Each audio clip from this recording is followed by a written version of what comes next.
the park. Sunny day. Again, cloudless sky. Blue skies, blue skies. Nothing but blue skies. And I don't know the words. Well, car's at the shop. Praying on what to do. I could sell it right now, as it is, without the repairs done, for a lot less money. But then, I got no car to sleep in. There's South Point. Maybe I can go there and win $1 million. Somebody won $10 million playing a slot machine on a $2 bet. I don't know how much money they put into the machine prior to that in their lifetime, but I doubt it was $10 million. See the South Point? Way back there.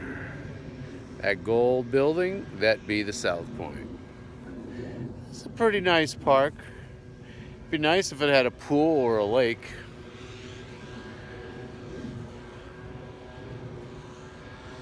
Yeah, so the car is at the shop, which is another whole amazing story.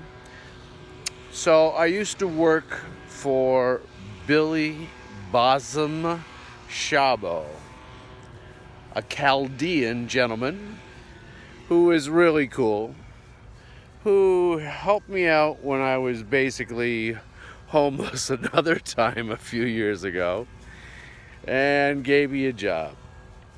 So he and I became very good friends. That was his tow truck company that came and got my car. And that was no charge. He just sent the truck, helping me out. That's the kind of guy he is. He's a good guy.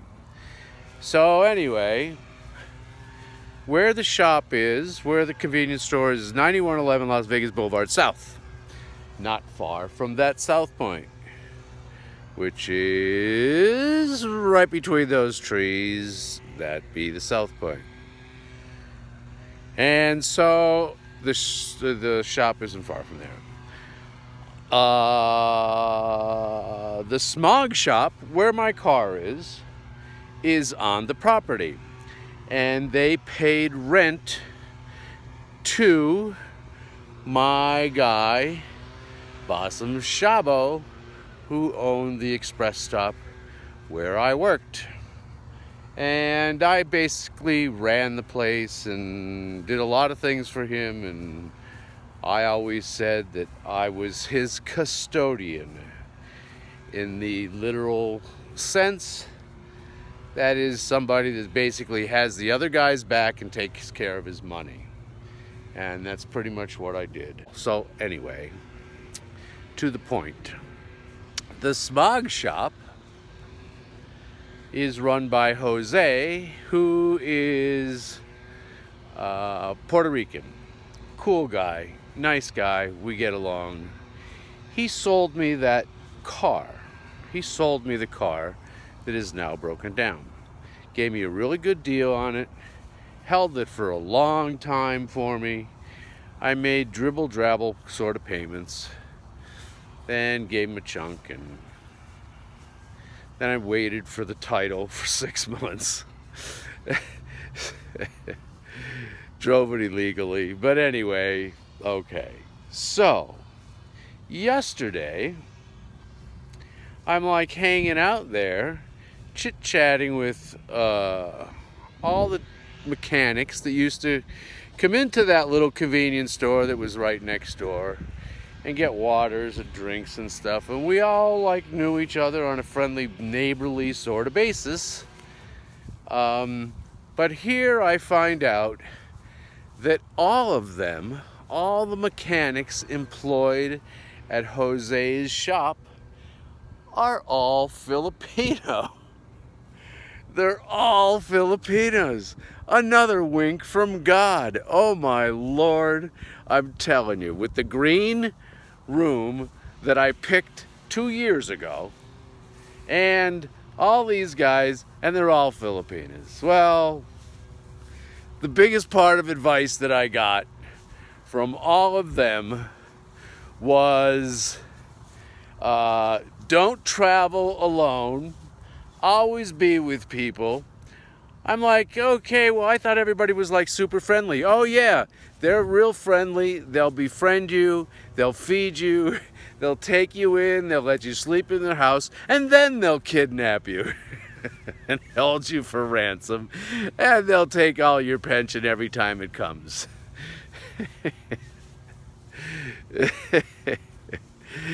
And they had all kinds of warnings about the Filipinas, and one of them was married to a Filipina, and he's divorced, and he says they're terrorists. They'll take you for everything. Don't ever get on the wrong side, because they'll ruin you. Financially, mentally, physically, psychologically. They don't hesitate to kill you. Oh, they all had me laughing. It's like, oh man, if I wasn't so inclined to be in the Philippines, they had an excellent, they would be talking me out of it. I'd be like, okay, forget that. I don't care how cheap it is to live there. I ain't going. But I have no fear. But anyway, I thought that was really cool. They're all, two of them have Filipino mama and papa, and were born here in the U.S. in Hawaii.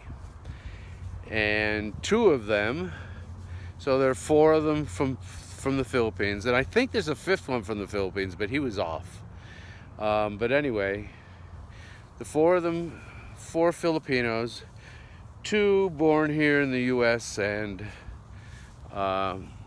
citizens, born by Filipino parents, both mom and dad, Filipino parents. And the other two, one of them immigrated here in 1999, and the other one in 1973, and he's married to a Filipino. And then the one that came in 99, Mike, the younger guy, he's the one that got divorced from a Filipino. And I lived with a guy years ago. He and I shared a house, and he had been married to a Filipina and has two children with her. Yep. And he had all kinds of great things to say. He's still in love with her. Said the sex was awesome and she was so into it and blah, blah, blah. And my cab buddy, 777, who was always on me to find a Filipina, marry a Filipina, haven't seen him or talked to him in a while, since I don't drive cab anymore, but haven't seen him for a long time. And he's not,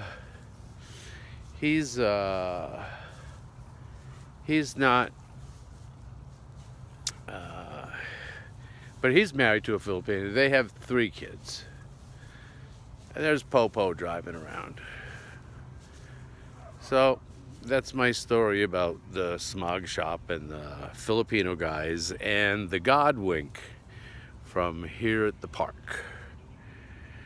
Here at the Silverado Ranch Park? I don't know. I'm on Silverado Ranch in Gillespie. And I would like to go to that South Point and win some money. But I don't have any money to gamble, so. And when God directs me, I'll go there and I'll win, because he's done that before for me. It was like he led me by the hand, sat me down in a machine, and win pretty much instantly. Every time I prayed, boom, boom, boom. Oh, that's whole other stories. More unbelievable than believable.